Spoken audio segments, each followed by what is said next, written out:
اعوذ باللہ من الشیطان الرجیم بسم اللہ الرحمن الرحیم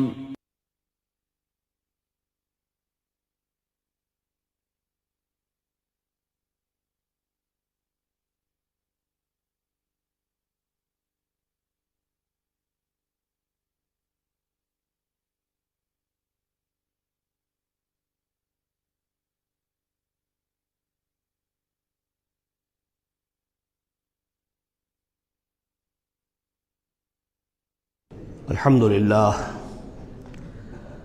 للہ وکفیٰ والصلاة والسلام علی عبادہ الذین اصطفیٰ قال هل انتم مطلعون فاطلع فرآہ فی سواء الجحیم۔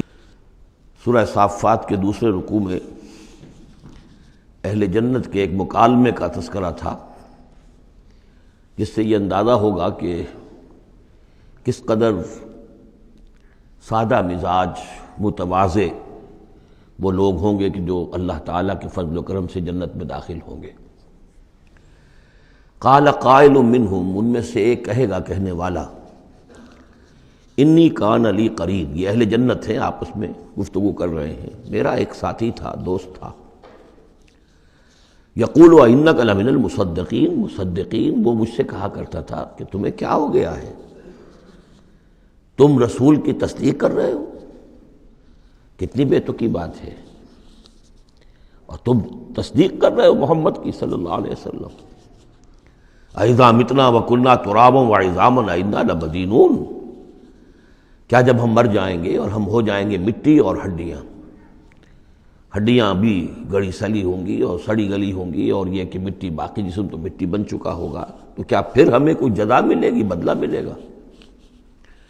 قال هل انتم مطلعون، تو کہے گا وہ کوئی کہنے والا کہ کیا تم لوگ دیکھنا چاہتے ہو، جھانک کر دیکھو گے، تمہارا وہ دوست جو تمہیں گمراہ کرنے کی کوشش کرتا تھا وہ کہاں ہے، کس حال میں ہے، دیکھنا چاہو گے؟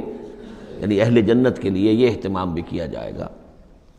فاطلع، تو وہ جھانک کر دیکھے گا، فرآہ فی سواء الجحیم، تو دیکھے گا اس کو جہنم کے، دوزخ کے گویا کہ بیچوں بیچ اس کی تہہ میں۔ قال، وہ کہے گا، تاللہ ان کدت لتردین، خدا کی قسم تم تو قریب تھے کہ مجھے بھی برباد کرتے، مجھے بھی گراتے یہاں، یعنی یہ تو اللہ کا بڑا فضل ہوا کہ میں نے تمہاری باتوں پر زیادہ دھیان نہیں دیا، اور جو بات میرے دل کو لگ گئی تھی، جو بات مجھے بھلی لگی تھی، جس کی گواہی میری قلب کی گہرائیوں سے برآمد ہوئی، میرے دل نے جس کو حق جانا میں نے اسے قبول کیا، ورنہ یہ کہ تم تو تلے ہوئے تھے کہ جس طرح تم تباہ ہوئے ہو اسی طرح مجھے بھی اس جہنم کے گڑھے میں اپنے ساتھ لے کر گرتے۔ وَلَوْلَا نِعْمَةُ رَبِّي لَكُنْتُ مِنَ الْمُحْضَرِينَ، اور اگر میرے رب کی نعمت مجھ پر نہ ہوتی، احسان نہ ہوتا، انعام نہ ہوتا، یہ تو اللہ کا فضل ہے میرے پروردگار کا، تو میں بھی ہو جاتا انہی لوگوں میں سے جو یہاں پکڑے ہوئے آئے ہیں گرفتار ہو کر اور اس جہنم کے حوالے کر دیے گئے۔ افما نحن بمیتین، اب یہ آپس میں گفتگو کر رہے ہیں جنت والے، تو کیا اب ہمیں مرنا تو نہیں ہے، کیا اب ہمیں نہیں مرنا ہے، یعنی اب جنت میں آ کر تو ہم یہاں مستقل رہیں گے نا۔ وہ میں کہہ رہا تھا آپ سے کہ کس قدر سادہ مزاج کے لوگ ہوں گے، اور ان کے اندر کوئی تعلی نہیں ہوگی کہ ہم نے تو بڑی محنت سے جنت کمائی ہے، اب تو یہاں ٹھسے سے ہم رہیں گے اور ہمیشہ ہمیشہ رہیں گے۔ ان کے دلوں کی کیفیت اب بھی یہ ہے، افما نحن بمیتین الا موتتنا الاولی وما نحن بمعذبین، تو کیا اب ہمیں کوئی موت نہیں آئے گی سوائے اس موت کے کہ جو آ چکی ہے، وما نحن بمعذبین، اور اب تو ہم مطمئن ہو جائیں کہ کسی عذاب وغیرہ کا کھٹکا نہیں ہے، کہیں اور کوئی پکڑ، کوئی اور حساب کتاب، کوئی اور چھلنی تو ابھی نہیں لگنی ہے، وما نحن بمعذبین، اور ہمیں تو کوئی عذاب نہیں دیا جائے گا۔ ان ھذا لہو الفوز العظیم، یقیناً یہ تو پھر بہت بڑی کامیابی ہے۔ لمثل ھذا فلیعمل العاملون، بس عمل کرنے والوں کو ایسی چیز کے لیے عمل کرنا چاہیے، اس انجام تک پہنچنے کی کوشش کرنی چاہیے۔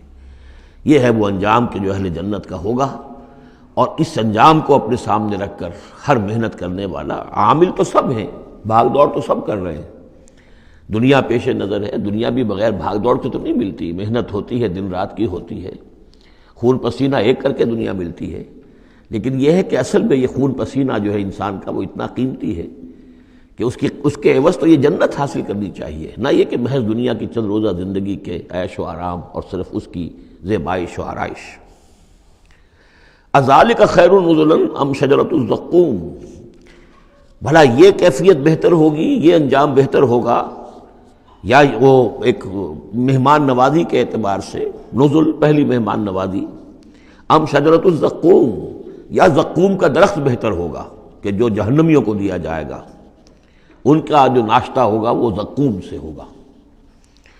انا جعلناها فتنة للظالمین، ہم نے اس درخت کو ظالموں کے لیے، کافروں کے لیے فتنہ بنا دیا۔ اس کا ذکر آ چکا ہے سورہ بنی اسرائیل میں کہ یہ جو درخت ہے زقوم، قرآن کہتا ہے کہ جہنم میں ہوگا، جہنم تو آگ کی جگہ ہے، تو وہاں درخت کیسے ہو جائے گا؟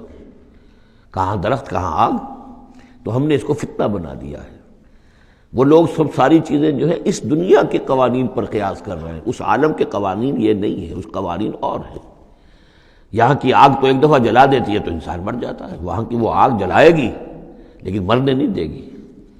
یہاں کھال جھلس گئی تو پھر کوئی لمبی چوڑی جو ہے وہ پلاسٹک سرجری کی جائے تو شاید دوبارہ کچھ ہو جائے، ورنہ یہ کہ خود بخود تو نہیں آ جائے گی، لیکن وہاں یہ ہے کہ جیسے ہی کھال جھلس جائے گی اور کھال اللہ تعالیٰ ان کو عطا کر دے گا۔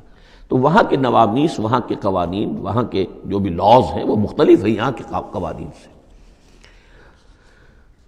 انا جعلناها فتنة للظالمین انہا شجرۃ تخرج فی اصل الجحیم، وہ ایک درخت ہے کہ جو جہنم کے بالکل تہ میں سے ابھرے گا، نکلے گا۔ طلعھا کأنہ رؤوس الشیاطین، اور اس کے گابھے ایسے ہوں گے، خوشے ایسے ہوں گے جیسے شیطانوں کے سر ہیں، یعنی کوئی بہت ہی خوفناک قسم کے اور بہت بدنما۔ فَإِنَّهُمْ لَآكِلُونَ مِنْهَا، پھر یہ جو جہنمی ہے یہ کھائیں گے اس میں سے مجبور ہو کر۔ ویسے انسان اس کو دیکھنا تک پسند نہیں کرے گا، اس میں اس قدر کراہت ہوگی، لیکن یہ کہ چونکہ بھوک کی شدت ہوگی تو وہ کھائیں گے، منہ ماریں گے اس میں۔ فَمَالِئُونَ مِنْهَا الْبُطُونَ، اور اس سے اپنے پیٹوں کو بھریں گے۔ ثُمَّ إِنَّ لَهُمْ عَلَيْهَا لَشَوْبًا مِّنْ حَمِيمٍ، پھر جب اندر سے وہ کھولے گا اور پیاس کی طلب ہوگی تو پھر انہیں ایسا پانی دیا جائے گا کھولتا ہوا پینے کے لیے کہ جس میں پیپ کی ملاوٹ ہوگی، پیپ ملایا گیا ہوگا، لَشَوْبًا مِّنْ حَمِيمٍ۔ ثُمَّ إِنَّ مَرْجِعَهُمْ لَإِلَى الْجَحِيمِ، پھر یہ تو ابھی ابتدائی ہو گئی نا، جو ان کی مہمان نوازی جو ہے ابتدا میں ہو رہی ہے، اور اس کے بعد پھر ان کو لوٹا دیا جائے گا جہنم میں۔ انہم الفوا آباہم ضالین، یہ وہ لوگ ہیں جنہوں نے اپنے آباء و اجداد کو پایا گمراہ، بھٹکا ہوا، اب انہی کے اوپر انہوں نے انہی کے نقش پا پر چلنا شروع کر دیا۔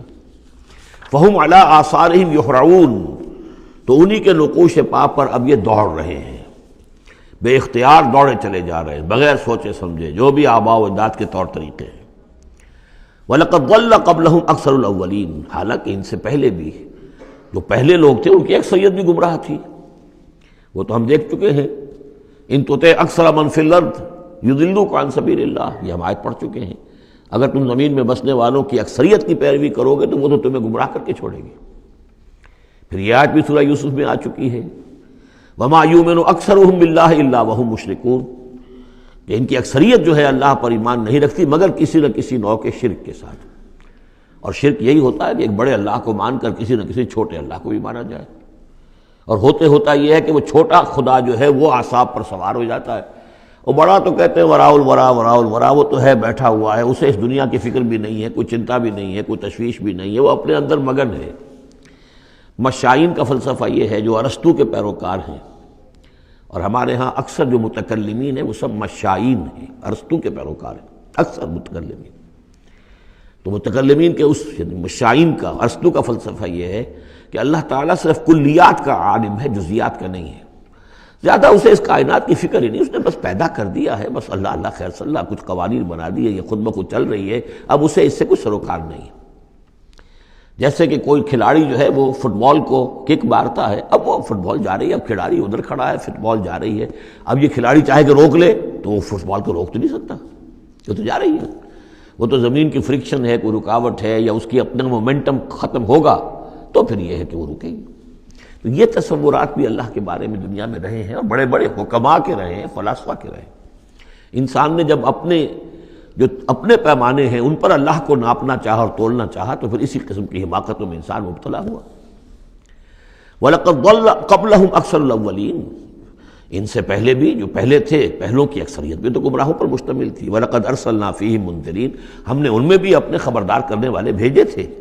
فَانظُرْ كَيْفَ كَانَ عَاقِبَةُ الْمُنذَرِينَ، تو دیکھ لو کیسا انجام ہوا ان کا جن کو خبردار کر دیا گیا تھا۔ قوم نوح کا کیا انجام ہوا، قوم ہود کا، قوم صالح کا، قوم شعیب کا، اور صدوم اور عمورہ کے شہروں کا، تم دیکھ لو کیا کیا انجام ہوا۔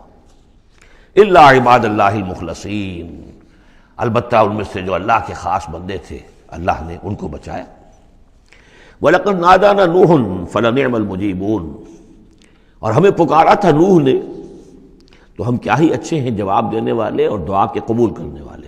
رب انی مغلوب فانتصر، حضرت نوح علیہ السلام نے جب فریاد کی پروردگار مجھے تو انہوں نے دبا لیا ہے، میں مغلوب ہو گیا ہوں، تو اب تو ہی بدلہ لے اور تو ہی مدد فرما۔ تو اللہ کی مدد آ گئی۔ وَنَجَّيْنَاهُ وَأَهْلَهُ مِنَ الْكَرْبِ الْعَظِيمِ، اور ہم نے اسے اور اس کے گھر والوں کو کرب عظیم سے نجات دے دی۔ اب کرب عظیم کو آپ خود سوچئے کہ ایک تو کرب عظیم ان کی مسلسل 950 برس سے ایک شخص دعوت دے رہا ہو اور لوگ استہزاء کر رہے ہیں اور تمسخر کر رہے ہیں۔ یوں سمجھیے کہ مکے میں تو یوں کہا جا سکتا ہے کہ ابھی 10-12 برس ہی ہوئے ہیں مسلمانوں تمہیں یہ جھیلتے ہوئے، ہمارے اس بندے نے 950 برس تک صبر کیا تھا۔ تو اس کا اندازہ کریں کس قدر کرب میں، کس قدر ضیق میں اس کی جان آئی ہوگی۔ جیسے کہ ہم دیکھتے آ رہے ہیں کہ حضور کی جان جس طرح ضیق میں آ گئی تھی کہ ان کے اوپر گویا کہ لوگ عزت کر رہے ہیں، دکھائیے کوئی معجزہ، آپ رسول ہونے کا دعویٰ کرتے ہیں تو ایسا ہی معجزہ دکھائیے جیسے موسیٰ نے دکھائے، جیسے عیسیٰ نے دکھائے۔ اور ادھر سے اللہ تعالیٰ کا فیصلہ یہ ہے کہ کوئی ایسا حصی معجزہ ہم نہیں دکھائیں گے۔ تو چکی کے 2 پارٹوں کے درمیان محمد الرسول اللہ صلی اللہ علیہ وسلم آئے ہوئے۔ یہ تو سورہ انعام جو اس کا کلائمیکس ہے اس موضوع کا، اس عنوان کا، وہ پڑھ چکے ہیں۔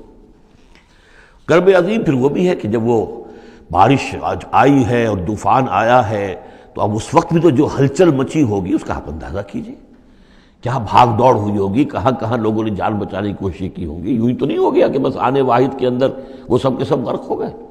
تو کرب عظیم جو اس وقت ہوا ہے، یوں سمجھیے کہ ایک قیامت صغریٰ ہو گئی ہوگی۔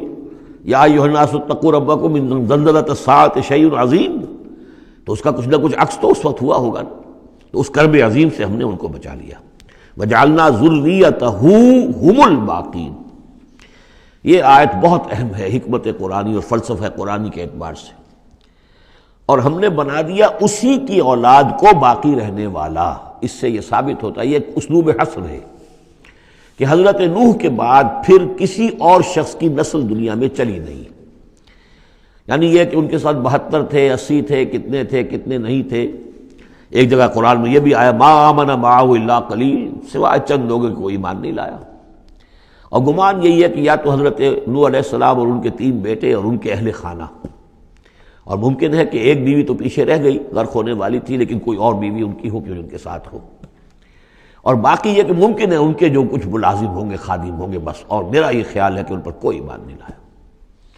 پھر ظاہر بات ہے وہ خادم وغیرہ جو ہوتے ہیں پھر ان کے ساتھ تو اتنا اہتمام نہیں ہوتا کہ ان کی اولادیں بھی آگے چل سکیں، لہذا جو اولاد چلی ہے وہ صرف حضرت نوح علیہ السلام کے 3 بیٹوں سے۔ گویا کہ نسل انسانی جو ہے اب دنیا میں جتنے انسان ہیں وہ حضرت نوح علیہ السلام کے 3 بیٹوں کی نسل سے ہیں، سام، حام اور یافس۔ اور یہ کہ اسی لیے ان کو آدم ثانی کہا جاتا ہے۔ آدم اول تو حضرت آدم تھے، انہی سے نسل چلی انسانی، لیکن ابھی جو ہے جو میرا اندازہ تقریباً 2000 برس کا ہے، اس 2000 برس کے عرصے میں اسی علاقے میں آبادی ابھی ہوئی ہے، ابھی آبادی اور ادھر پھیلی نہیں تھی، اور وہی وہ عظیم جو ہے سیلاب آ گیا، سب کے سب غرق ہو گئے۔ چند لوگ جو بچے ان کے ساتھ، محسوس ہوتا ہے کہ ان کی بھی آگے نسل نہیں چلی، صرف حضرت نوح علیہ السلام کے 3 بیٹوں سے۔ وَجَعَلْنَا ذُرِّيَّتَهُ هُمُ الْبَاقِينَ، یہ جو ہے حصر کا بڑا زوردار جو ہے یہ اسلوب ہے۔ وَتَرَكْنَا عَلَيْهِ فِي الْآخِرِينَ، اور ہم نے اسی طریقے پر پھر پچھلوں کو چھوڑ دیا، پچھلوں میں سے کچھ لوگ اسی کے راستے پر چلے، حضرت نوح علیہ السلام کے راستے میں۔ ظاہر بات ہے کہ ان کے 3 بیٹوں کی اولاد کچھ عرصے تک تو یقیناً بالکل دین حق پر اور دین توحید ہی پر چلی ہوگی، پھر جیسے وقت گزرا پھر شیطان نے ورغلایا اور یہ کہ مختلف قسم کے توہمات میں اور مختلف قسم کے جو شرک ہیں ان کے اندر مبتلا کر دیا۔ سلام علی نوح فی العالمین، سلام ہو نوح پر تمام جہانوں میں۔ انا کذالک نجزی المحسنین، اسی طرح ہم بدلہ دیتے ہیں اپنے محسن بندوں کو، وہ بندہ جو درجہ احسان کو پہنچ گیا ہو، اسلام، ایمان اور پھر سب سے اوپر احسان۔ انہ من عبادنا المؤمنین، یقیناً وہ ہمارے مومن بندوں میں سے تھے۔ ثم اغرقنا الآخرین، اور اس کے بعد ہم نے باقی جتنے بھی تھے ان سب کو غرق کر دیا۔ وَإِنَّ مِن شِيعَتِهِ لَإِبْرَاهِيمَ، اور اسی کی راہ پر چلنے والوں میں، اسی کی جماعت میں سے، اسی کے حزب میں سے ابراہیم تھے، یعنی یہ کہ جو نسل چلی ہے آگے تو حضرت ابراہیم بھی جو اٹھے ان کی حضرت سام کی اولاد میں سے، حضرت سام کی اولاد میں قوم عاد بھی ہے، اسی میں پھر اس قوم سمود بھی ہے، اور بھی اقوام ہیں سیمیٹک ریسز جتنی بھی ہیں، لیکن یہ کہ شہر ار میں جو موجودہ جو عراق ہے اس کے بہت جنوبی علاقے کے اندر یہ شہر تھا جس کے اب کھنڈرات برآمد ہوئے ہیں، وہاں حضرت نوح علیہ السلام، حضرت ابراہیم علیہ السلام کی پیدائش ہوئی، اور وہ حضرت ابراہیم حضرت نوح ہی کے طریقے پر توحید پر چل رہے ہیں۔ اس جا ربہ بقلب سلیم، جبکہ وہ اپنے رب کی طرف متوجہ ہوا قلب سلیم کے ساتھ۔ اب یہاں وہ حکمت سمجھ لیجئے کہ میں نے جو بارہ عرض کیا ہے کہ ایک فطرت سلیمہ اور ایک عقل سلیم، یہ دو چیزیں ہیں، اور فطرت کا تعلق چونکہ روح سے ہے اور روح کا مسکن قلب ہے، تو آپ اسے فطرت سلیمہ کہیں یا اسے قلب سلیم کہیں، وہ ایک ہی بات ہے۔ قلب سلیم اپنی اصل حقیقت پر، اصل جو حیات اس کی ہے اس پر باقی ہو، پرورٹڈ نہ ہوئی ہو اس کی فطرت، اس پر پردے نہ پڑ گئے ہوں، یہ خد و خال جو ہے وہ اپنی اصل سلامتی کے ساتھ باقی ہوں، اور پھر اس کو کہتے ہیں صوفیہ سیر الی اللہ، اس جا ربہ بقلب سلیم، جو قلب سلیم ہے وہ اللہ کی طرف آگے بڑھتا ہے، اور عقل سلیم کی روشنی میں وہ پھر پہنچتا ہے توحید تک، اور توحید کے بعد معاد تک، جیسا کہ میں نے کئی مرتبہ عرض کیا کہ سورہ فاتحہ در حقیقت اسی مقام پر کھڑی ہے کہ ایک انسان کے جو قلب سلیم اور عقل سلیم کی رہنمائی میں توحید اور معاد تک پہنچ گیا ہے، اور اب وہ یہ بھی جان گیا ہے کہ اصل طریقہ زندگی گزارنے کا یہی ہے کہ اللہ کی بندگی کی جائے، اس ایک خدا کی بندگی کی جائے۔ اب وہ سوال کرتا ہے میں بندگی کیسے کروں؟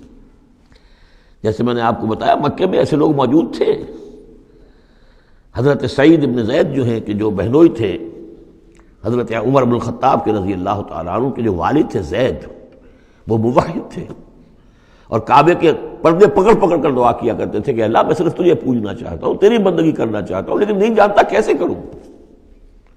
ظاہر بات ہے، اس لیے اہدنا الصراط المستقیم، یہ ہے اصل میں سورہ فاتحہ کا جو نظم ہے کہ وہاں تک تو پہنچ گئے، الحمدللہ رب العالمین الرحمن الرحیم مالک یوم الدین ایاک نعبد، یہاں تک تو انسان پہنچ گیا، لیکن اب بندگی کیسے کریں؟ ایاک نستعین اہدنا الصراط المستقیم، اس بندگی کے لیے تیری مدد چاہیے، توفیق بھی تیری ہو اور ہدایت بھی تیری جانب سے ہو، دو چیزیں ہمیں ملیں گی تو ہم تیری بندگی کا حق ادا کر سکیں گے۔ اذ جاء ربہ بقلب سلیم اذ قال لأبیہ وقومہ ماذا تعبدون، یاد کرو جب کہ انہوں نے کہا اپنی قوم سے اور اپنے والد سے یہ کن چیزوں کو آپ پوجتے ہیں، ائفکا آلہۃ دون اللہ تریدون، کیا اللہ کے سوا، یہ آپ کے من گھڑت قسم کے افک ہے، یہ تو گھڑی ہوئی چیزیں ہیں جن کو کہ اللہ کے خلاف، اللہ کے سوا آپ نے گھڑ لیا ہے، آپ ان کو چاہتے ہیں، وہ محبوب اور مطلوب ہو گئے، تریدون، اب دیکھیے یہ وہی ہے ضعف طالب و مطلوب، تم کس کا، تم طالب ہو کس، مطلوب کون سا تمہارا، یہ تمہارے مطلوب ہے۔ ائفکا آلہۃ دون اللہ تریدون فما ظنکم برب العالمین، تو تمہارا کیا گمان ہے اس ہستی کے بارے میں جو تمام جہانوں کی مالک ہے اور پروردگار ہے۔ فنظر نظرۃ فی النجوم، پھر انہوں نے ذرا ایک نگاہ ڈالی ستاروں میں، گویا کہ یہ تاثر دیا کہ یہ ستارہ شناسی کے ذریعے سے کچھ معلوم کرنا چاہ رہے ہیں، اور پھر کہا فقال انی سقیم، میں تو بیمار ہوں یا بیمار ہونے والا ہوں، میری طبیعت کچھ ٹھیک نہیں ہے، یا یہ کہ مجھے اندیشہ ہے کہ مجھے کوئی بیماری آنے والی ہے۔ اصل میں وہی جیسا کہ میں پہلے عرض کر چکا ہوں، یہ مضمون آ چکا ہے 2 مرتبہ پہلے قرآن میں، کہ بت پرستی بھی تھی وہاں اور ستارہ پرستی بھی تھی، اور کوئی ایسا ان کا سالانہ کوئی ستارہ پرستی کا جشن تھا، جیسے جنم اشٹمی کا میلہ ہوتا ہے ہندوؤں میں، کہ سب کے سب شہر سے باہر نکل کر کسی ستارے کی پرستش کیا کرتے تھے۔ تو جب وہ دن آیا ان کا تو سب کے سب چلے گئے۔ حضرت ابراہیم نے کہا میری طبیعت ٹھیک نہیں ہے، میں آپ لوگوں کے ساتھ نہیں جا سکتا، اور پیچھے رک گئے۔ فنظر نظرۃ فی النجوم، انہوں نے ذرا ستاروں میں نگاہ دوڑائی اور کہا قال انی سقیم، میری طبیعت ٹھیک نہیں ہے، یا میری طبیعت جو ہے خراب ہونے والی ہے۔ فتولوا عنہ مدبرین، تو وہ اسے چھوڑ کر وہ چلے گئے، پیٹھ موڑ کر چلے گئے، اور جا کر انہوں نے وہ اپنے جو بھی جشن تھا، جو بھی پوجا پاٹ تھی وہ کی۔ فراغ الی آلہتہم، پھر جا گھسا وہ ان کے معبودوں میں۔ فقال الا تاکلون، اب وہاں ظاہر بات ہے حلوہ مانڈا رکھا ہوگا، بتوں کے سامنے چڑھاوے چڑھے ہوئے ہوں گے، تو حضرت ابراہیم پوچھتے ہیں کیا ہو گیا آپ حضرات کو، کھاتے کیوں نہیں، تناول کیوں نہیں فرماتے؟ یہ جو کچھ آپ کے پوجنے والوں نے لا کر نذرانہ رکھا ہوا ہے یہاں پر، الا تاکلون، کھاتے کیوں نہیں کھاتے آپ؟ فراغ علیہم ضربا بالیمین ما لکم لا تنطقون، اور کیا بات ہے، بات بھی نہیں کرتے، جواب بھی نہیں دیتے۔ فراغ علیہم ضربا، پھر ایک ضرب کے ساتھ پل پڑا ان پر، ایک ضرب کے ساتھ اپنے داہنے ہاتھ سے پوری قوت سے۔ فاقبلوا الیہ یزفون، باقی تفاصیل کو قرآن درمیان میں چھوڑ جاتا ہے۔ اب وہ سب کے سب چورا ہو گئے، ایک کو چھوڑ دیا صرف، جو سب سے بڑا تھا۔ اب اس کے بعد جب وہ لوگ آئے ہوں گے، اور جو قیامت صغریٰ نہیں بلکہ کبریٰ وہ تو اس وقت ہو گئی ہوگی شہر کے اندر کہ ہمارے یہ معبودوں کے ساتھ کیا کیا، کس نے کیا ہے۔ فاقبلوا الیہ یزفون، تو گھبراتے ہوئے دوڑے ہوئے ان کی طرف آئے۔ قال تعبدون ما تنحتون، اب انہوں نے پھر اب ان کے ساتھ مباحثہ کہہ لیجئے، مناظرہ کہہ لیجئے، بغیر کسی خوف کے۔ اتعبدون ما تنحتون، کیا آپ لوگ پوجتے ہیں ان چیزوں کو جنہیں خود تراشتے ہیں اپنے ہاتھ سے؟ واللہ خلقکم وما تعملون، یہ آیت بھی حکمت قرآنی اور فلسفہ قرآنی کے اعتبار سے بہت اہم ہے۔ جبکہ اللہ نے تمہیں بھی بنایا ہے، اور تمہارا عمل جو ہے اس کا بھی پیدا کرنے والا اللہ ہے۔ اس پر اہل سنت کا یہ عقیدہ ہے کہ انسان کاسب عمل تو ہے، خالق عمل نہیں ہے۔ یعنی میں نے ارادہ کیا کہ میں یہ پیالہ اٹھاؤں، اس ارادہ کرنے کا معاملہ تو میرا ہے، اور اسی کی بنا پر اگر یہ ارادہ نیک ہے تو جزا، اور غلط ہے تو سزا۔ باقی یہ اٹھا سکنا اس کا، یہ میرے بس کا روگ نہیں ہے جب تک کہ اذن رب نہ ہو۔ اس لیے کہ نہ معلوم کتنی فورسز آف نیچر ہیں جو اس میں انوالوڈ ہیں، کتنا پریشر ہوا کا اس کے اوپر ہے۔ پھر یہ کہ میرا اپنا جسمانی نظام جو ہے کہ میرے دماغ کا فیصلہ میرے ہاتھوں تک کنوے کرنے والے جو وہ الیکٹرک وائر ہیں اندر، وہ وائرنگ میں کوئی گڑبڑ ہو جائے کہیں، لیکن یہ ساری چیزیں جو ہوتی ہیں تو اعمال کا خالق اللہ ہے، کاسب انسان ہے۔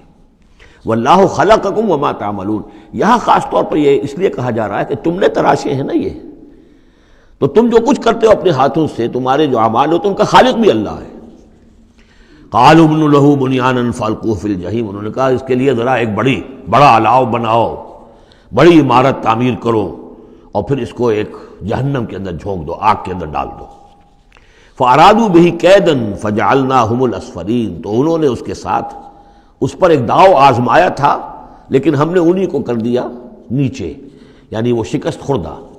یہ میں اس کی وضاحت کر چکا ہوں پہلے کہ داؤ کون سا تھا۔ یہ داؤ یہ تھا کہ انہیں توقع یہ تھی کہ اب جب بہرحال الاؤ بن رہا ہے، اس میں آگ دہکائی جا رہی ہے، تو حضرت ابراہیم کے علم میں آ رہا ہے، یا ہو سکتا ہے دیکھ بھی رہے ہوں، تو انہیں توقع یہ تھی کہ یہ سارا نشہ ان کا ہرن ہو جائے گا جب یہ دیکھیں گے آگ کو، اور جب گرانے لگیں گے انہیں تو فوراً تائب ہو کر اور ہماری جو بھی ہمارے عقائد ہیں ان میں واپس آ جائیں گے۔ اس لیے کہ یہ آسان کام نہیں ہے، یہ ان کی چال تھی کہ یہ آ کر ان کے 14 طبق روشن ہو جائیں گے جب آگ کے کنارے پہ لا کے ان کو کھڑا کیا جائے گا۔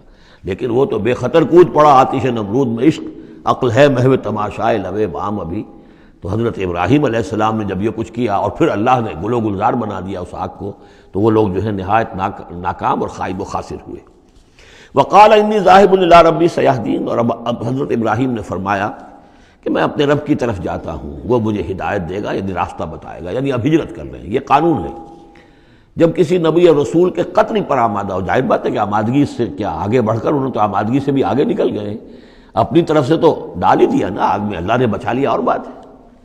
جیسے کہ یہودیوں نے حضرت مسیح کو تو اپنے طور پر تو سولی پر چڑھا دیا، اللہ نے جو کیا وہ علیحدہ بات ہے، اللہ نے معجزے کے طور پر ان کو آسمان پر اٹھا لیا۔ قال انی ذاہب الی ربی سیہدین، میں تو اب اپنے رب کی طرف ہجرت کروں گا، اور وہ مجھے راستہ بتائے گا، میں جاؤں کہاں۔ رب حب لی من الصالحین، بہت لمبا راستہ انہیں لینا پڑا ہے، اس لیے کہ یہ عراق اور شام اور فلسطین کے درمیان بہت بڑا صحرا ہے درمیان میں، یہ زیادہ تر جو شرق اردن کا پورا علاقہ بہت زبردست صحرا ہے یہ، تو ادھر سے کوئی جا ہی نہیں سکتا تھا، وہ تو وہی جو دریا کے ساتھ ساتھ جو ہے فرات کے ساتھ ساتھ ہوتے ہوئے اوپر گئے ہیں، ہاران کا علاقہ ہوتا تھا، شمالی شام کا علاقہ، پھر وہاں سے پھر نیچے اترے ہیں اور فلسطین کے علاقے میں پہنچے، بہت لمبا سفر کرنا پڑا۔ وقال انی ذاہب الی ربی سیہدین رب ھب لی من الصالحین، اور اب دل سے ایک دعا نکلی، پروردگار مجھے عطا فرما کوئی نیک بیٹا، صالح بیٹا، ھب لی، مجھے دے، بخش دے۔ فبشرناہ بغلام حلیم، تو ہم نے اسے ایک ایسے بیٹے کی بشارت دی جو حلیم ہے۔ اس لفظ حلیم کے بارے میں ایک بات بہت نوٹ کر لیجئے، یہ قرآن مجید میں صرف اللہ کے لیے آیا ہے یا صرف دو اشخاص کے لیے، حضرت ابراہیم کے لیے اور حضرت اسماعیل کے لیے۔ تیسری کسی جگہ پر کسی شخصیت کے لیے حلیم کا لفظ نہیں آیا۔ کل 3 مرتبہ آیا ہے غیر اللہ کہہ لیجیے، یعنی باقی تو اللہ کے لیے، حلیم تو وہ تو ہے ہی ہے، بار بار آ رہا ہے، بار بار آ رہا ہے، لیکن اللہ کی یہ شان وہ ہے کہ جو گویا کہ زیادہ عام نہیں ہے لوگوں کے اندر، ورنہ یہ کہ کچھ نہ کچھ عکس ہر چیز کا اللہ کی صفات کا لوگوں میں ہے، لیکن حلم جس کو کہتے ہیں، حضرت ابراہیم کے لیے 2 مرتبہ اور حضرت اسماعیل کے لیے غلام حلیم۔ اس کے مقابلے میں حضرت اسحاق کے لیے لفظ آتا ہے غلام علیم۔ علیم اور حلیم اس کو اچھی طرح نوٹ کر لیجیے، ایک میں علم زیادہ اور انہی سے پھر آگے جو ہے نبوت کا سلسلہ چلا ہے، اور ایک میں حلم زیادہ، وہ حضرت اسماعیل ہے۔ فلما بلغ معه السعي قال يا بني اني ارى في المنام اني اذبحك فانظر ماذا ترى، تو پھر جب وہ پہنچے اس عمر کو کہ ان کے ساتھ بھاگ دوڑ کر سکیں، ان کے کام میں ہاتھ بٹا سکیں، قال یا بنی، انہوں نے کہا ہے میرے بیٹے میں تو دیکھ رہا ہوں، انی ارا فعل مضارع ہے کہ 3 دن ہو گئے مجھے دیکھتے ہوئے، خواب دیکھ رہا ہوں، ایک ہی خواب میں نیند میں دیکھ رہا ہوں، انی اذبحک کہ میں تمہیں ذبح کر رہا ہوں، فانظر ماذا ترى، تو تم دیکھو تمہاری رائے کیا ہے، تمہارا کیا خیال ہے؟ قال یا ابت افعل ما تؤمر، یہ ہے ان کا حلم۔ انہوں نے کہا فوراً ابا جان کر گزریے جس چیز کا آپ کو حکم ہو رہا ہے۔ انہیں معلوم ہے کہ میرے والد نبی ہیں اور میرے والد کا خواب وہی ہے، وہ کوئی ایسا خیال نہیں ہے کہ جو من گھڑت خیال ہو یا کسی شیطان کی طرف سے کوئی ان کو جو ہے اس طرح کی چیز جو ہے وہ دکھائی جا رہی ہو۔ تو انہوں نے کچھ نہیں کہا ابا جان پتہ نہیں سوچیے تو صحیح ہے، خواب واقعی خواب صحیح ہے، سچا ہے، کیا ہے؟ نہیں کچھ نہیں۔ یا ابت افعل ما تؤمر ستجدنی انشاءاللہ من الصابرین قریب، انشاءاللہ آپ مجھے پائیں گے صبر کرنے والوں میں۔ یہی میں سمجھتا ہوں کہ ان کا وہ رویہ ہے کہ جس کی وجہ سے یہ حلیم کا خطاب اللہ تعالیٰ کی طرف سے انہیں ملا ہے۔ یہاں یہ بات بھی نوٹ کر لیجئے کہ یہود نے بڑی زبردست کوشش کی ہے تورات میں تحریف کرنے کی، کہ ذبیح اللہ حضرت اسماعیل کے بجائے حضرت اسحاق کو قرار دیا جائے۔ جگہوں کے نام بدل دیے ہیں، فلسطین میں بھی ایک علاقہ، ایک جگہ کا نام مریا رکھ دیا ہے، مروا، جیسے مروا کے اوپر قربان گاہ تھی وہ مریا وہاں بنا دیا ہے، وہاں بھی ایک بکہ بنا دیا، وادی بکا، وادی بکا وہ بکہ اس لیے کہ مکہ جو ہے وہ وادی مکہ تھی، جس میں کہ یہ اللہ تعالیٰ نے حضرت ابراہیم کو وہ جگہ بتائی کہ یہ ہے بیت اللہ کا مقام۔ اور یہ کہ عجیب بات یہ ہے کہ بعض ہمارے مفسرین بھی ان کے اس پروپیگنڈے سے متاثر ہو گئے ہیں، اور یہ کہ ذبیح اللہ جو ہے وہ حضرت اسماعیل نہیں بلکہ حضرت اسحاق ہے۔ غالباً اگر میرا حافظہ ٹھوکر نہیں کھا رہا تو تبری اس مغالطے میں مبتلا ہو گئے، بہت بڑے مفسر ہیں۔ تو اس پر جو کتاب لکھی مولانا حمید الدین فراہی نے عربی زبان میں، وہ بہت مارکے کی کتاب تھی، الرائے الصحیح فی من هو الذبیح، کون ذبیح ہے اس کے بارے میں صحیح رائے، عربی زبان میں لکھی۔ اس کا ترجمہ مولانا اسلائی صاحب نے کیا تھا، وہ ہم نے شائع کیا تھا انجمن خدام القرآن کے تحت، غالباً اب بھی کہیں ہوگا، لیکن وہ کتاب اتنی دقیق ہے، اتنی مشکل ہے، عام ذوق کی نہیں ہے، اس لیے میں نے ایک مرتبہ بہت سی وہ شائع کر لی تھی، وہ بہت عرصے تک پڑھی نہیں، پھر اس کے پڑھنے والے نہیں نکلے۔ قال یا بنی انی اری فی المنام انی اذبحک فانظر ماذا تری، قال یا ابت افعل ما تؤمر ستجدنی ان شاء اللہ من الصابرین، فلما اسلما وتلہ للجبین، تو جب ان دونوں نے فرما برداری کی روش اختیار کر لی اور حضرت ابراہیم نے اسماعیل کو لٹا دیا پیشانی کے بل کہ تاکہ چہرہ سامنے نہ ہو، بجائے سامنے وہ چلانے کے چھری اس گدی پر چلانے کی کوشش کی۔ وَنَادَيْنَاهُ يَا ابراہیم، اور ہم نے پکارا ہے ابراہیم کا صدقت الرؤیا، تم نے تو اپنا خواب سچا کر دکھایا۔ اِنَّا كَذَلِكَ نَجْزِي الْمُحْسِنِينَ، ہم اسی طرح اپنے محسن بندوں کو بدلہ دیتے ہیں۔ إِنَّ هَذَا لَهُوَ الْبَلَاءُ الْمُبِينُ، یقیناً یہ بہت بڑی آزمائش تھی۔ یہ شاباش کی حد ہے کہ ممتحن یہ کہے اس سے کہ جس کا امتحان لے رہا ہو کہ بھائی امتحان بڑا سخت لیا تھا میں نے تمہارا واقعتاً، اب یہ شاباش کا جو ہے یوں سمجھیے کہ سب سے آخری شکل ہے کہ ممتحن کہے۔ اس موضوع پر میں نے ایک تحریر لکھی تھی جو کتابچے کی شکل میں موجود ہے، حج اور عید الاضحیٰ اور اس کی حکمت، اس میں نے یہ چیزیں بیان کی ہیں۔ وَفَدَيْنَاهُ بِذِبْحٍ عَظِيمٍ، اور پھر ہم نے اس کی جگہ پر فدیہ، ایک ذبح عظیم، جنت کا ایک میڈھا آیا اور وہ اس کی جگہ پر حضرت اسماعیل کی جگہ پر ذبح ہوا، اور اسی کی پھر اب یہ یاد ہے کہ جو بنائی جا رہی ہے قربانی جو ہوتی ہے۔ وَتَرَكْنَا عَلَيْهِ فِي الْآخِرِينَ، اسی پر ہم نے پھر باقی رکھا پچھلوں میں بھی، یعنی اس میں یہ بھی ہو سکتا ہے کہ پوری ملت ابراہیم مراد ہو، جیسے ملت نوح پر ہم نے باقی رکھا کچھ لوگوں کو جن میں سے حضرت ابراہیم بھی تھے، اور یہ بھی کہ اس قربانی کا خاص طور پر جو ہے اس کا ذکر کیا جا رہا ہو۔ سلام علی ابراہیم، سلام ابراہیم پر، کذالک نجزی المحسنین، اسی طرح ہم بدلہ دیتے ہیں اپنے محسن بندوں کو، انہ من عبادنا المؤمنین، یقیناً وہ ہمارے مومن بندوں میں سے تھے۔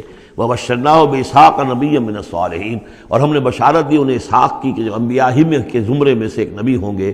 وبارکنا علیہ وعلی اسحاق، اور ہم نے اپنی برکتیں نازل فرمائی ان پر بھی اور اسحاق پر بھی علیہم الصلاۃ والسلام۔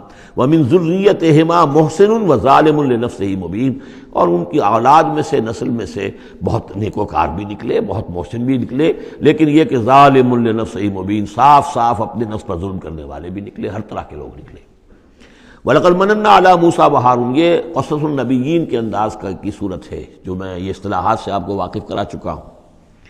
وَلَقَدْ مَنَنَّا عَلَىٰ مُوسَىٰ وَهَارُونَ، اور اسی طرح ہم نے موسیٰ اور ہارون پر بھی احسان فرمایا۔ وَنَجَّيْنَاهُمَا وَقَوْمَهُمَا مِنَ الْكَرْبِ الْعَظِيمِ، اور ہم نے انہیں دونوں کو اور ان کی قوم کو کرب عظیم، اس بڑی کرب سے اور بڑے غم اور اردو سے نجات دلائی، نجات دی۔ وَنَصَرْنَاهُمْ فَكَانُوا هُمُ الْغَالِبِينَ، اور ہم نے ان کی مدد کی، پھر وہی غالب ہوئے، یعنی ان کے سامنے ان کا دشمن جو ہے غرق ہوا۔ وَآتَيْنَاهُمُ الْكِتَابَ الْمُسْتَبِينَ، اور ہم نے ان دونوں کو وہ کتاب دی، یعنی تورات کے جو بہت ہی واضح ہے، ہر چیز کو واضح کرنے والی۔ وَهَدَيْنَاهُمَ الصِّرَاطَ الْمُسْتَقِيمَ، اور ہم نے دونوں کو راستہ دکھایا، سیدھا راستہ، صراط مستقیم کی ہدایت دی۔ وَتَرَكْنَا عَلَيْهِمَا فِي الْآخِرِينَ، اور اسی پر ہم نے باقی رکھا انہی کی ملت پر پچھلوں میں بھی۔ سلام علی موسیٰ وہارون، سلام موسیٰ پر بھی اور ہارون پر بھی۔ انا کذالک نجزی المحسنین انہما من عبادنا المؤمنین۔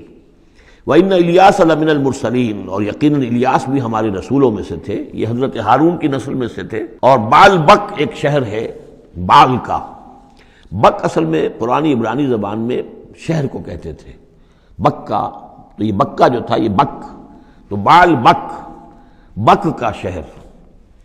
تو یہ تو یوں سمجھیے کہ اللہ کا گھر، اللہ کا شہر، اور یہ ایک بال کا بھی ایک شہر تھا، بال ان کا بہت بڑا معبود تھا، اور وہ سانڈ کی شکل میں اس کا بت بنتا تھا۔ وَإِنَّ إِلْيَاسَ لَمِنَ الْمُرْسَلِينَ إِذْ قَالَ لِقَوْمِهِ أَلَا تَتَّقُونَ، جبکہ انہوں نے اپنی قوم سے یہ کہا کہ تم تقوی اختیار نہیں کرتے، ڈرتے نہیں ہو۔ أَتَدْعُونَ بَالًا، تم پکارتے ہو بال کو، وَتَذَرُونَ أَحْسَنَ الْخَالِقِينَ، اور جو بہترین خالق ہے اس کو تم نے چھوڑ دیا ہے۔ اللہ ربکم، جو اللہ ہے تمہارا رب ہے، وَرَبَّ آبائکم الأولین، اور تمہارے جو پچھلے آباء و اجداد تھے ان سب کا رب ہے۔ فَكَذَّبُوهُ فَإِنَّهُمْ لَمُحْضَرُونَ، تو انہوں نے اس کو جھٹلا دیا، اور تو وہ سب کے سب جو ہیں وہ پکڑے ہوئے آئیں گے قیامت کے دن، گرفتار ہو کر حاضر کر دیے جائیں گے، محضر ہوں گے۔ الا عباد اللہ المخلصین، سوائے ان میں سے ان اللہ کے نیک بندوں کے کہ جن کو اللہ نے اپنے لیے خالص کر لیا تھا۔ وَتَرَكْنَا عَلَيْهِ فِي الْآخِرِينَ، اور ہم نے اسی پر پھر باقی رکھا پچھلوں میں بھی، اسی ملت، اسی طریقے کا ایک تسلسل چلا آ رہا ہے۔ ان هذه امتکم امۃ واحدۃ، یہ بات دو مرتبہ یہ آیت آ چکی ہے۔ سلام علی الیاسین انا کذالک نجزی المحسنین انہ من عبادنا المؤمنین۔ اب یہ جو بار بار آ رہی ہیں آیتیں، میں ان کا ترجمہ نہیں کر رہا ہوں، اور بہت سادہ بھی ہیں کہ جن کے ترجمے کی ضرورت نہیں ہے۔ وَإِنَّ لُوطًا لَمِنَ الْمُرْسَلِينَ، اور یقیناً لوط بھی رسولوں میں سے تھے۔ اِذْ نَجَّيْنَاهُ وَأَهْلَهُ أَجْمَعِينَ، جبکہ ہم نے اسے بھی نجات دی اور ان کے گھر والوں کو بھی، سب کو۔ اصل میں اس کے سب کی تفصیل قرآن مجید سے تو ایسے معلوم ہوتا ہے کہ خاصا بڑا خاندان ہوگا، خاصا بڑا گھرانہ ہوگا، جن میں سے صرف ایک جو ہے عورت، ان کی بیوی جو تھی وہ رہ گئی پیچھے۔ تورات سے یہ معلوم ہوتا ہے کہ ان کی صرف 2 بیٹیاں تھیں اور کوئی خاندان نہیں تھا، بس وہ اپنی 2 بیٹیوں کو لے کر نکلے ہیں، واللہ عالم۔ قرآن کے بیان سے اندازہ جو ہوتا اہل، تو معلوم ہوتا ہے کہ خاندان جو ہے وہ کسی سائزیبل ہوگا، واللہ عالم۔ الا عجوزا فی الغابرین، سوائے ایک بڑھیا کے جو پیچھے رہنے والوں میں تھی۔ ثم دمرنا الآخرین، پھر ہم نے جڑ سے اکھاڑ کر پٹک دیا پچھلوں کو، باقیوں کو۔ وَإِنَّكُمْ لَتَمُرُّونَ عَلَيْهِمْ مُصْبِحِينَ، اور تم گزرتے ہی ہو صبح کے وقت ان پر سے، یعنی جہاں ان کے کھنڈرات تھے، جس کے بارے میں ابھی حال ہی میں خبر آئی ہے کہ کچھ برٹش جو ہیں آرکیالوجی وغیرہ سے جن کو دلچسپی ہے اور جو اس کے ماہر ہیں، تحقیق کی ہے کہ وہ ڈیڈ سی کے پانی کی سطح کے نیچے اب آثار تلاش کیے جا چکے ہیں اس سدوم اور عمورہ کے، وہ موجود ہیں، اور تورات اور قرآن دونوں کی پوری توثیق ہو گئی ہے۔ انشاءاللہ اب یہ ساری اب حضرت نوح علیہ السلام کی کشتی بھی وہ بھی لوگوں کی نگاہوں کے سامنے آ جائے گی، اس لیے کہ قرآن کے انداز سے یہ معلوم ہوتا ہے کہ ایک وقت میں وہ بھی ایک بڑی آیت کی حیثیت سے ظاہر ہوگی، اور یہ کہ یہ ساری چیزیں جو لوگوں کے سامنے ایک ثبوت کے طور پر آتی چلی جائیں گی۔ یہ ساری تاریخ جو قرآن بیان کر رہا ہے اور تورات نے بیان کی صحیح ہے۔ وَإِنَّكُمْ لَتَمُرُّونَ، تم گزرتے ہو، جب تمہارے قافلے جاتے ہیں تو وہاں سے گزر کر جاتے ہو، تم صبح کے وقت بھی اور باللیل، کبھی رات کے وقت بھی۔ افلا تعقلون، تو کیا تم عقل سے کام نہیں لیتے؟ وَإِنَّ يُونُسَ لَمِنَ الْمُرْسَلِينَ، اور یونس بھی اسی طرح اللہ کے رسولوں میں سے تھے۔ اِذْ أَبَقَ إِلَى الْفُلْكِ الْمَشْحُونِ، جبکہ وہ بھاگ کر پہنچا اس کشتی میں کہ جو پہلے ہی سے لدی ہوئی تھی، اس کو چونکہ اپنی قوم کو چھوڑ کر غصے میں بھرے ہوئے، ذهب مغاضبا، یہ ہم پڑھ چکے ہیں، یعنی اپنے قوم کے انکار اور کفر کی وجہ سے اتنا انہیں طیش آیا، اتنا غصہ ہوا، غضبناک ہو کر، بس یہ غلطی ہوئی کہ انہیں انتظار کرنا چاہیے تھا کہ اللہ تعالیٰ کی طرف سے انہیں ایکسپریس پرمیشن ملے، واضح کہ اب ہاں تم اپنی قوم کو چھوڑ کر چلے جاؤ۔ اس کے بغیر رسول اپنی جگہ نہیں چھوڑ سکتا۔ لیکن یہ کہ وہ اس وقت جو ان کے اندر حمیت حق تھی وہ اتنے جوش میں آئی کہ بس ایک بات کا سہو ہو گیا، خطا ہو گئی۔ اب وہ گئے ہیں چھوڑ کر، تو پھر وہ غالباً وہی دجلہ اور فرات میں سے کسی دریا کے اندر کوئی کشتی ہوگی، اس میں یہ سوار ہو گئے۔ فَسَاهَمَ فَكَانَ مِنَ الْمُدْحَضِينَ، تو اس کشتی کا کوئی ڈولنے لگی، کوئی معلوم ہوا کہ ڈوب جائے گی، تو انہوں نے یہ کہا ان کے اپنے رواج کے مطابق، یا تو یہ کہ وزن کم کرنے کے اعتبار سے سوچا ہوگا کہ ایک آدمی کو تو یہاں سے اترنا ہوگا ورنہ پوری کشتی ڈوب جائے گی۔ روایات میں یہ بھی آتا ہے کہ انہوں نے سمجھا کہ کوئی غلام بھاگا ہوا آیا ہے اور اس کی وجہ سے ہماری یہ کشتی جو ہے یہ اب یہ ڈوبنے کے قریب آ گئی ہے، تو پھر اس قرعہ اندازی کی کہ کون ہے وہ، اور قرعہ اندازی میں نام حضرت یونس کا نکلا، تو انہوں نے اٹھا کے انہیں اور وہ دریا میں پھینک دیا۔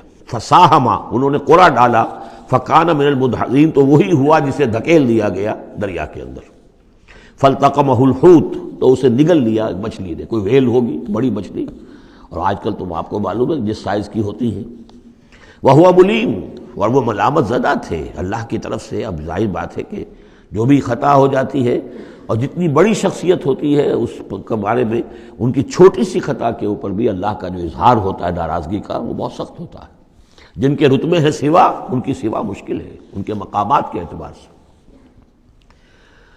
فَلَوْلَا أَنَّهُ كَانَ مِنَ الْمُسَبِّحِينَ، تو اگر نہ ہوتے وہ تسبیح کرنے والوں میں سے، لا الہ الا انت سبحانک انی کنت من الظالمین، وہ ہم پڑھ چکے ہیں آیت کریمہ۔ اس کا انہوں نے اس کشتی، اس مچھلی کا معاملہ اللہ نے ایسا خاص بھی رکھا ہوگا کہ کوئی اور ان کو جو ہے وہ ابھی ان کی موت وہاں واقع نہیں ہوئی، اس کے اندر گھٹن کی وجہ سے، اللہ کے اختیار میں سب کچھ ہے، اور وہ وہاں زندہ بھی رہے اور تسبیح کرتے رہے۔ فَلَبِثَ فِي بَطْنِهِ إِلَىٰ يَوْمِ يُبْعَثُونَ، لَلَبِثَ، تو وہ رہتا، اگر وہ نہ ہوتا مسبحین میں سے، تسبیح نہ کرتا، یہ آیہ کریمہ کا ورد وہاں نہ انہوں نے کیا ہوتا، تو یہ کہ وہ پھر رہتا اسی کشتی، اسی مچھلی کے پیٹ میں، یوم یبعثون، قیامت تک، وہیں سے ان کا بعث بعد الموت ہوتا۔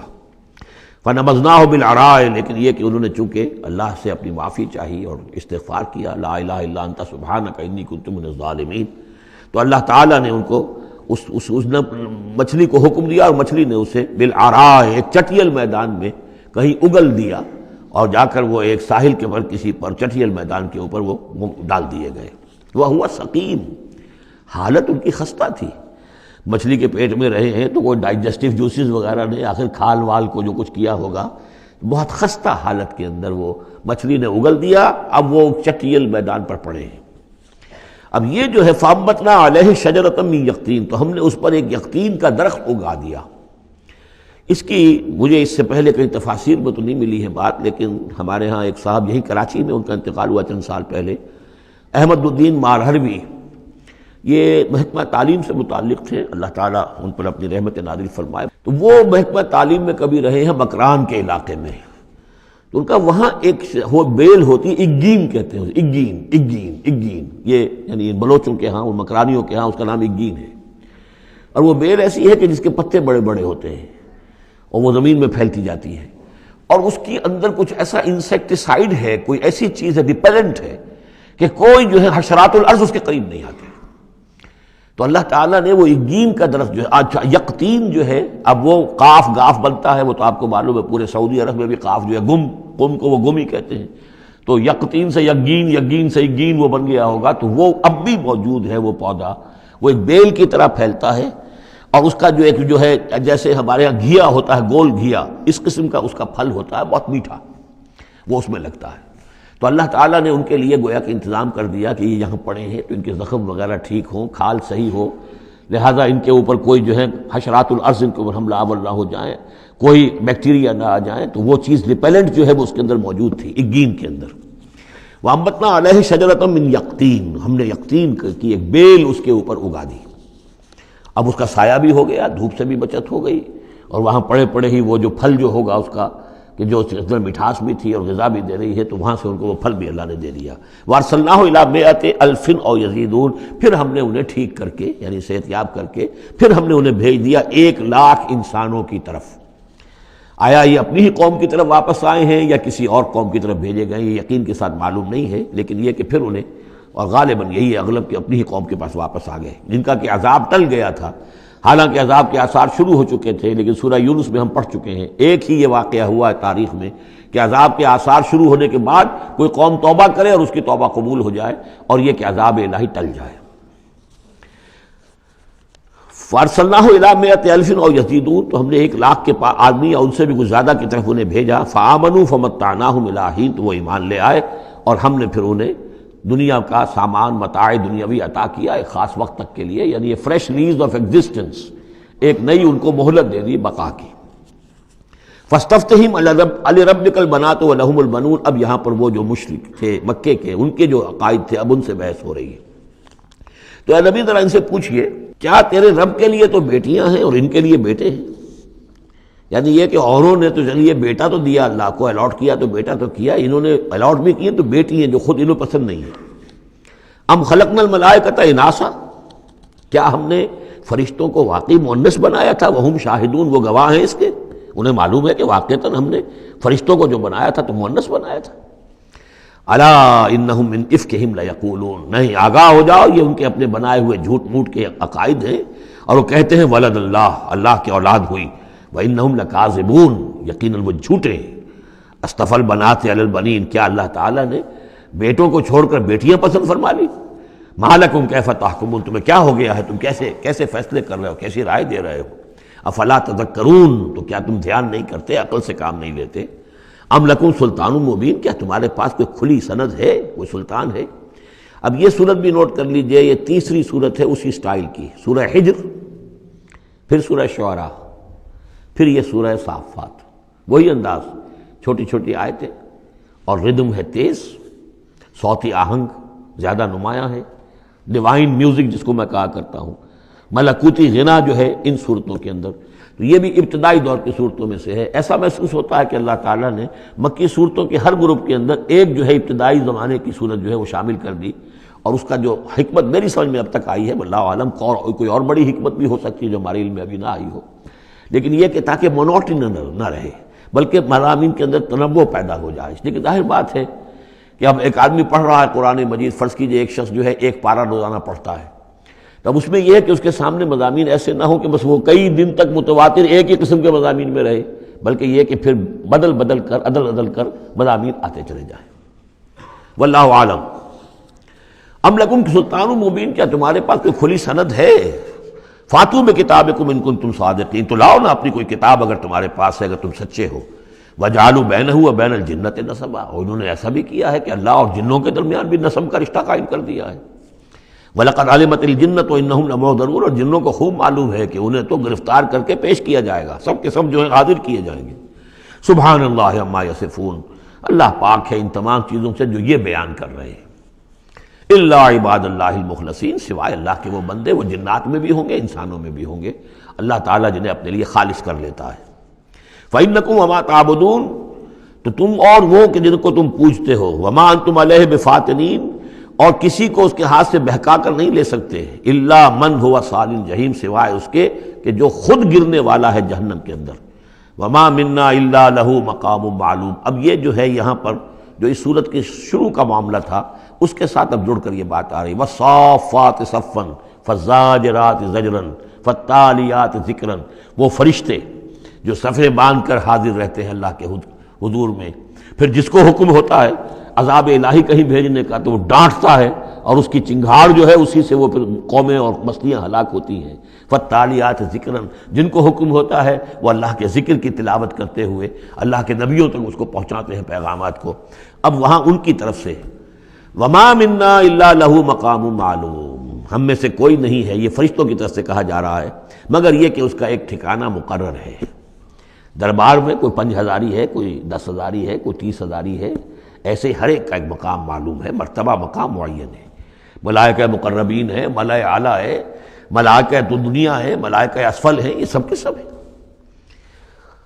وما منا الا لہ مقام معلوم وانا لنحن الصافون، اور ہم تو سب کے سب صفیں باندھے ہوئے مستعد کھڑے ہوتے ہیں۔ وانا لنحن المسبحون، اور یقیناً ہم تو سب کے سب تسبیح کرنے والے ہیں پروردگار کی۔ وَإِن كَانُوا لَيَقُولُونَ لَوْ أَنَّ عِندَنَا ذِكْرًا مِّنَ الْأَوَّلِينَ لَكُنَّا عِبَادَ اللَّهِ الْمُخْلَصِينَ، اور یہ لوگ تو کہا کرتے تھے، بہت زور دے کر کہتے تھے، قسمیں کھا کھا کر کہتے تھے، اگر جیسا کہ پہلوں کے پاس ذکر آیا تھا، اگر ہمارے پاس بھی آیا ہوتا، لَوْ أَنَّ عِندَنَا ذِكْرًا مِّنَ الْأَوَّلِينَ لَكُنَّا عِبَادَ اللَّهِ الْمُخْلَصِينَ، تو ہم تو سب کے سب اللہ کے بڑے نیک اور مخلص بندے بن گئے ہوتے۔ فَكَفَرُوا بِهِ فَسَوْفَ يَعْلَمُونَ، اب جب وہ ذکر آ گیا ہے تو اس سے کفر کر رہے ہیں، اس کا انکار کر رہے ہیں، تو ان قریب یہ جان لیں گے کہ اس کی کیا پاداش ان کو بھگتنی پڑے گی۔ وَلَقَدْ سَبَقَتْ كَلِمَتُنَا لِعِبَادِنَا الْمُرْسَلِينَ، یہ آیات بھی بہت اہم ہے فلسفہ قرآن کے اعتبار سے۔ رسولوں اور نبیوں میں ایک بنیادی فرق یہ ہے، نبی کے لیے لازم نہیں ہے کہ اللہ کی مدد آئے اور اسے غلبہ دیا جائے، نبی قتل بھی ہو سکتے ہیں، حضرت یحییٰ قتل ہو گئے، حضرت زکریا قتل ہو گئے، لیکن رسول کو قتل نہیں کیا جا سکتا، رسول مغلوب نہیں ہوگا۔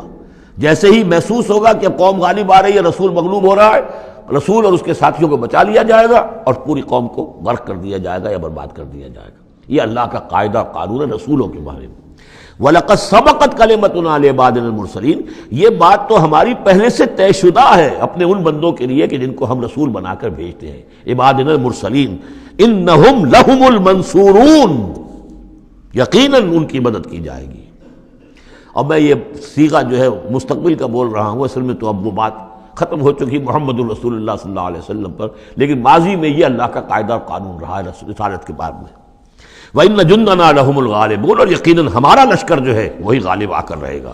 یعنی اللہ کا لشکر کون ہے؟ اللہ کا حزب اللہ کون سی ہے؟ اللہ کا رسول اور اس کے ساتھی اہل ایمان۔ محمد الرسول اللہ والذین معہ، یہ کون تھے؟ یہ حزب اللہ تھے، اپنے وقت کے حزب اللہ یہ ہے۔ اور عیسیٰ اور ان کے ساتھ ان کے حواری یہ کون تھے؟ یہ اس دور کی حزب اللہ ہے۔ فَتَوَلَّ عَنْهُمْ حَتَّىٰ حِينٍ، تو اے نبی ذرا آپ رخ پھیر لیجئے ان سے ایک وقت تک کے لیے، آپ زیادہ ان کی یہ استہزاء کریں، تمسخر کریں، آپ پرواہ نہ کریں، آپ اپنا رخ ہی پھیر لیجئے۔ وَأَبْصِرْهُمْ فَسَوْفَ يُبْصِرُونَ، تو آپ بھی ذرا ان کو دیکھتے رہیے، آپ اعراض کر کے ذرا پھر انتظار کیجئے، دیکھتے رہیے دور سے۔ فَسَوْفَ يُبْصِرُونَ، تو ان قریب یہ بھی دیکھ لیں گے۔ أَفَبِعَذَابِنَا يَسْتَعْجِلُونَ، تو کیا یہ ہمارے عذاب کی جلدی مچا رہے ہیں کہ لے آؤ محمد عذاب صلی اللہ علیہ وسلم۔ فَإِذَا نَزَلَ بِسَاحَتِهِمْ فَسَاءَ صَبَاحُ الْمُجْرِمِينَ منذرین، پھر جب وہ عذاب اترے گا ان کے میدان میں، ساحہ کہتے ہیں بڑے میدان کو، کہ جیسے گھر ہیں اور اس کے درمیان میں کوئی بڑا جو ہے پارک ہے جیسے ہمارے ہاں ہوتے ہیں۔ فَإِذَا نَزَلَ بِسَاحَتِهِمْ، جب ان کے اس بڑے میدان میں وہ اترے گا وہ عذاب، فَسَاءَ صَبَاحُ الْمُنذَرِينَ، تو وہ بہت بری صبح ہوگی ان کے لیے جن کو خبردار کر دیا گیا تھا۔ وَتَوَلَّ عَنْهُمْ حَتَّىٰ حِينٍ، پھر دوبارہ اے نبی ابھی ذرا آپ ان کی طرف سے آپ رخ پھیر لیجئے، ان کے انکار سے زیادہ دلگیر بھی نہ ہو، ان کے انجام کے بارے میں زیادہ صدمہ بھی نہ کریں۔ وَلَا تَحْزَنْ عَلَيْهِمْ، آپ ان کے بارے میں رنج و افسوس بھی نہ رکھیں۔ فَلَعَلَّكَ بَاخِعٌ نَفْسَكَ أَلَّا يَكُونُوا مُؤْمِنِينَ، آپ اس صدمے سے اپنے آپ کو، اپنی جان کو نہ گھلائیں کہ یہ ایمان نہیں لا رہے۔ وَأَبْصِرْ فَسَوْفَ يُبْصِرُونَ، آپ بھی دیکھتے رہیے اور ان قریب یہ بھی دیکھ لیں گے۔ سبحان ربک رب العزت عما یصفون، پاک ہے اللہ تیرا پروردگار جو رب العزت ہے، عزت اور اقتدار اور اختیار والا ہے، عما یصفون، ان تمام چیزوں سے کہ جو یہ بیان کرتے ہیں۔ یہ نوٹ کرنے والی بات ہے کہ وصف اسی سے یصفون بنا ہے اور اسی سے صفت بنا ہے۔ قرآن مجید میں اللہ کے لیے یہ لفظ استعمال ہوتا ہے صرف لوگوں کی طرف سے۔ اللہ تعالیٰ نے اپنی کوئی صفت قرآن میں اس ایجابی یا مثبت طور پر بیان نہیں کی ہے۔ ویسے ہم احادیث میں لفظ ہے، لیکن یہ کہ یہ بات نوٹ کر لیجیے، قرآن میں صرف نام آتا ہے، لہ الاسماء الحسنی، اس کے ہیں تمام اچھے نام۔ اللہ کے لیے صفت کا لفظ کہیں واضح طور پر صراحتاً جو ہے وہ نہیں آیا ہے. جہاں بھی آیا عما یصفون، جو کچھ یہ اس کو وصف بیان کر رہے ہیں، جو کچھ اس کے بارے میں یہ کہہ رہے ہیں، سبحانہ و تعالی عما یصفون، اللہ اس سے پاک ہے، بلند و برتر ہے. وسلام علی المرسلین، اور سلام ہو تمام رسولوں پر. والحمد للہ رب العالمین، اور کل حمد بلکہ کل شکر زیادہ موضوع ہے اللہ کے لیے ہے جو تمام جہانوں کا مالک اور رب ہے. سورۃ صاد، بسم اللہ الرحمن الرحیم. صاد والقرآن ذی الذکر. 3 صورتیں قرآن مجید کی ایسی ہیں جو ایک حرف سے شروع ہوئی ہیں. ایک حرف مقطع کہیں گے، اب اسے مقطعات تو نہیں کہہ سکتے اس لیے کہ کئی حروف تو نہیں ہیں. ایک سورہ صاد ہے، ایک سورہ نون ہے، اور ایک سورہ قاف ہے. یہ سورہ صاد جو ہے یہ اس گروپ میں ہے، اس میں جو ہم پڑھ رہے ہیں جس کا مرکزی مضمون ہے توحید. سورہ قاف پہلی صورت ہے اس گروپ، ان 2 گروپوں کی کہ جن کا مرکزی مضمون ہے آخرت اور انذار آخرت. اور سورۃ القلم بالکل ابتدائی دور کی ہے. صاد والقرآن ذی الذکر، یہ بھی نوٹ کر لیجئے کہ صاد پر یہاں آیت نہیں ہے. ایک حرف جہاں آیا ہے وہ آیت نہیں ہے، البتہ 2 پر حامیم، یاسین یہ آیت ہے، طٰہٰ یہ آیت ہے. لیکن کہیں کہیں 3 پر بھی آیت نہیں. الف لام را آیت نہیں ہے، الف لام میم آیت ہے. تو یہ ساری چیزیں جو ہیں میں نے ابتدا میں جو تعارف قرآن پر تقریر کی تھی، یہ سب توقیفی چیزیں ہیں. یہ کسی کی اجتہاد کے نتیجے میں اور کسی گرامر کے اصول سے، کسی بیان کے اصول سے اس سے کوئی تعلق نہیں. توقیفی کا مطلب کہ حضور صلی اللہ علیہ وسلم کے بتانے پر موقوف ہے. جو آپ نے بتایا بس وہ ہے جو ہم مانیں گے. والقرآن ذی الذکر، اور قسم ہے اس قرآن کی جو ذکر والا ہے. اب ہم وہ صورتیں بھی پڑھ چکے ہیں جن میں قرآن کو الذکر کہا گیا ہے، یہاں ذی الذکر کہا گیا، ذکر والا قرآن جس میں ذکر ہے اللہ کا. فیہ ذکرکم یہ بھی ہم پڑھ چکے ہیں. لیکن الذکر انا نحن نزلنا الذکر وانا لہ لحافظون، ہم نے ہی یہ الذکر نازل کیا ہے، دی ریمائنڈنگ، اور اس کے اندر ریمائنڈنگ ہے. یہ ریمائنڈنگ کا حامل ہے، بات ایک ہی ہے. لیکن یہ کہ اس کے بعد قسم کے بعد مقسم علیہ یہاں نہیں ہے. قسم کس چیز پر کھائی؟ قسم ہے اس قرآن کی جو ذکر والا ہے. مقسم علیہ کہاں ہے؟ بل الذین کفروا فی عزۃ و شقاق، یہ تو مقسم علیہ نہیں ہے. یہ میں آپ کو بتا چکا ہوں سورہ یاسین میں کہ جو وہاں پر آیا ہے یاسین والقرآن الحکیم انک لمن المرسلین، وہ انک لمن المرسلین، اس قسم کی تمام قسمیں جو قرآن میں آئی ہیں اس کے بعد مقسم علیہ جو ہے وہ سمجھیے کہ وہی ہے کہ قرآن گواہ ہے اس پر. قرآن ثابت کر رہا ہے کہ اے محمد صلی اللہ علیہ وسلم آپ اللہ کے رسول ہیں. بل الذین کفروا فی عزۃ و شقاق، لیکن جن لوگوں نے کفر کی روش اختیار کی ہے وہ بڑی جھوٹے غرور کے اندر، جھوٹی انا ان کی ہے، اور آپ کے زندم زندہ میں اور آپ کے مقابلے میں آ کر انہوں نے موقف اختیار کر لیا ہے اپنے غرور اور زندم زندہ میں. کم اہلکنا من قبلہم من قرن فنادوا، کتنی ہی ہم نے قوموں کو اس سے پہلے ہلاک کیا ہے، پھر وہ لگے چیخنے چلانے جب عذاب الہی آیا. ولا تحین مناس، حالانکہ پھر وہ وقت گزر چکا تھا کہ جس میں کوئی خلاصی ہو سکتی. یعنی جب موت آتی ہے، موت کے آثار شروع ہو جائیں تو انفرادی توبہ کا دروازہ بند. جب عذاب کے آثار شروع ہو جائیں تو پھر قوم کی توبہ کا فائدہ نہیں. ہاں سوائے قوم یونس، الا قوم یونس، واحد ایک مثال ہے. وَعَجِبُوا أَن جَاءَهُم مُنذِرٌ مِّنْهُمْ، اور ان کو بڑا تعجب ہے کہ ان کے پاس آیا ہے خبردار کرنے والا انہی میں سے. وَقَالَ الْكَافِرُونَ هَذَا سَاحِرٌ كَذَّابٌ، اور یہ کافر کہتے ہیں کہ یہ ساحر ہے اور کذاب ہے. یہ دیکھ لیجئے یہ لفظ جو ہے یہ بہت ثقیل لفظ ہے، لیکن یہ قرآن مجید میں آیا ہے. اور یہ نوٹ کر لیجئے کہ اصل میں یہ میں عرض کر چکا ہوں کہ 4 سال کے بعد یہ جو 2 گروپ ہیں صورتوں کے، جن میں سے پہلے گروپ کی 8 صورتیں ہم پڑھ چکے ہیں اور دوسری کے 13 صورتوں میں سے اب ہم آگے آ گئے ہیں، ان میں 4 پڑھ چکے ہیں، سورہ سبا اور فاطر، یاسین اور صافات. 5ویں صورت یہ ہے صاد. یہ ہے سن 4 سے سن 8 تک کی بالعموم سوائے صافات کے. اس کو آپ نے دیکھا کہ 5 رکوعوں میں 182 آیات ہیں، وہ بالکل وہی انداز ہے، چھوٹی چھوٹی صورتیں. رکوع جو ہے 5 ہیں، 182 آیات ہیں. ایک ایک رکوع کے اندر 53 آیات بھی ہیں ایک رکوع کے اندر اس سورہ مبارکہ میں. بہرحال تو یہ صورت جو ہے اس وقت کی ہیں جبکہ وہ جو کشاکش تھی عرب میں وہ شدت اختیار کر چکی تھی، لہذا ان کا اب ان پر جو حملہ حضور پر وہ کر رہے تھے وہ بھی اب شدید ہو چکا تھا. ابتدائی دور میں صرف کہا تھا مجنون، معلوم ہوتا ہے کوئی ان کا دماغی توازن ٹھیک نہیں رہا. کسی نے ہمدردانہ بھی کہا، کہ معلوم ہوتا ہے کہ کچھ، جیسے ہم بھی کبھی کہتے ہیں کہ کوئی شخص چلہ کشی کرتا تھا، کوئی خشکی چڑھ گئی ہے، کیا ہو گیا ہے، اس طرح کا معاملہ ہو گیا ہے، یہ جایا کرتے تھے، بیٹھتے تھے وہاں غار حرا میں، پتہ نہیں کوئی آسیب آ گیا ہے یا کیا ہوا ہے۔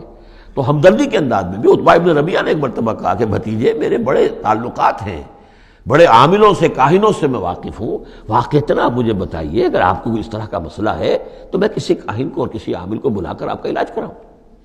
تو کچھ ہمدردی بھی تھی، کچھ ویسے استہزاء بھی تھا، کچھ تمسخر بھی تھا، لیکن یہ کہ وہ انداز اور تھا۔ اب جو آ کر انداز ہو گیا، انہیں یہ خطرہ ہو گیا تھا کہ یہ تو بہت شدید ہمارے لیے اب جو صورتحال ہے، یہ تو اب یہ آندھی بن گئی ہے، ہم نے سمجھا تھا مشت غبار ہی ہے، بس یہ ایک ریت کی ایک مٹھی ہے اور کچھ نہیں ہے، یہ تو ایک آندھی بن گئی، جھکڑ بن گیا، لہذا اس کا راستہ روکنا ضروری ہے۔ تو اب ان کا جو حضور پر ذاتی حملہ ہے وہ بھی سخت ہو گیا ہے۔ وقال الکافرون ھذا ساحر کذاب، انہوں نے کہا کہ یہ جادوگر ہے، جھوٹا ہے۔ اجعل الآلہۃ الہا واحدا، دیکھیے یہ ہے اصل مضمون توحید، ان صورتوں کا جو اصل مرکزی مضمون ہے، کیا اس نے تمام آلہہ کو بس ایک الہ بنا دیا، سارے الہ ختم کر دیے، بس ایک اللہ؟ ان ھذا لشیء عجاب، یہ تو بڑی عجیب بات ہے۔ وانطلق الملأ منهم ان امشوا واصبروا علی آلہتکم ان ھذا لشیء یراد، بڑا نقشہ کھینچ دیا ہے جس کو ورڈ پکچر کہتے ہیں، کہ ایسا نقشہ ہے جیسے کہ حضور کھڑے ہیں، دعوت دے رہے ہیں، اور کچھ لوگ ہیں، مجمع بھی ہے، کچھ ان کے سردار بھی ہیں، وہ سردار بھی سن رہے ہیں، اور یہ سب سن کر کہتے ہیں وانطلق الملأ، خود بھی چل پڑے وہاں سے، وانطلق الملأ منهم، اور لوگوں سے کہا امشوا، جاؤ جاؤ، کہاں کھڑے ہو، کیوں سن رہے ہو، امشوا جاؤ، واصبروا علی آلہتکم، اور جمے رہو اپنے معبودوں کے اوپر، یہ محمد کے کہنے سے اپنے کسی معبود کو ترک نہ کر دینا۔ وانطلق الملأ منهم ان امشوا واصبروا علی آلہتکم ان ھذا لشیء یراد، یہ تو کوئی خاص مقصد معلوم ہوتا ہے ان کا، ان کی نیت کچھ خراب ہے، یہ کوئی حکومت چاہتے ہیں، شاید کوئی اپنا غلبہ اور اقتدار چاہتے ہیں، یہ بات جو ہے ایسی ویسی نہیں ہے، یقیناً اس کے پیچھے کوئی بڑا مقصد ہے۔ ان ھذا لشیء یراد، جس کا ارادہ کیا گیا ہے، کوئی اسکیم ہے۔ ما سمعنا بھذا فی الملۃ الاخرہ، ہم نے تو ایسی بات سنی نہیں، ہمارا پچھلا چلا آ رہا ہے، ہمارا دین چلا آ رہا ہے، ہماری روایات ہیں، ہمارے آباء و اجداد کی باتیں ہیں جو نسل بعد نسل منتقل ہوئی ہیں، یہ بات جو آج یہ کہہ رہے ہیں وہ ہم نے تو سنی نہیں۔ ان ھذا الا الاختلاف، یہ نہیں ہے مگر گھڑی ہوئی چیز ہے، خلق کی ہوئی چیز ہے، اختلاف باب افتعال خلق سے۔ انزل علیہ ذکر من بیننا، کیا انہی پر یہ ذکر نازل ہونا تھا ہمارے مابین سے؟ کیا ہمارے اندر کوئی اور نہیں تھا؟ بڑے بڑے چودھری تھے، بڑے بڑے سردار تھے، بڑے بڑے سرمایہ دار تھے۔ انزل علیہ ذکر من بیننا بل ہم فی شک من ذکری، اصل بات یہ ہے کہ یہ میرے ذکر کے معاملے میں شک میں پڑ گئے ہیں۔ بل لما یذوقوا عذاب، بس اب تو جب ابھی انہوں نے چونکہ چکھی نہیں ہے میری کوئی مار، اس لیے انہیں شک ہے۔ ام عندہم خزائن رحمت ربک العزیز الوہاب، کیا ان کے اختیار میں ہے تیرے رب کے خزانے؟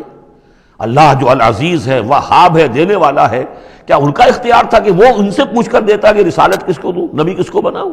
کیا ان کے پاس اس کا اختیار ہے؟ ام عندہم خزائن رحمت ربک العزیز الوہاب ام لہم ملک السماوات والارض وما بینہما فلیرتقوا فی الاسباب، تو کیا ان کے پاس ہے بادشاہی آسمانوں اور زمین کی، اور جو ان کے دونوں کے مابین ہے ان سب کی، فلیرتقوا فی الاسباب، تو چاہیے کہ پھر رسیاں تان کر آسمان پر چڑھیں۔ جند ما ہنالک محذوب من الاحزاب، تو جیسے پہلی بہت سی قومیں ہلاک ہوئی ہیں، ایک یہ قوم بھی معلوم ہوتا ہے کہ اب اپنی ہلاکت کو دعوت دینے پر تل گئی ہے۔ بارک اللہ لی ولکم فی القرآن العظیم ونفعنی وإیاکم بالآیات والذکر الحکیم۔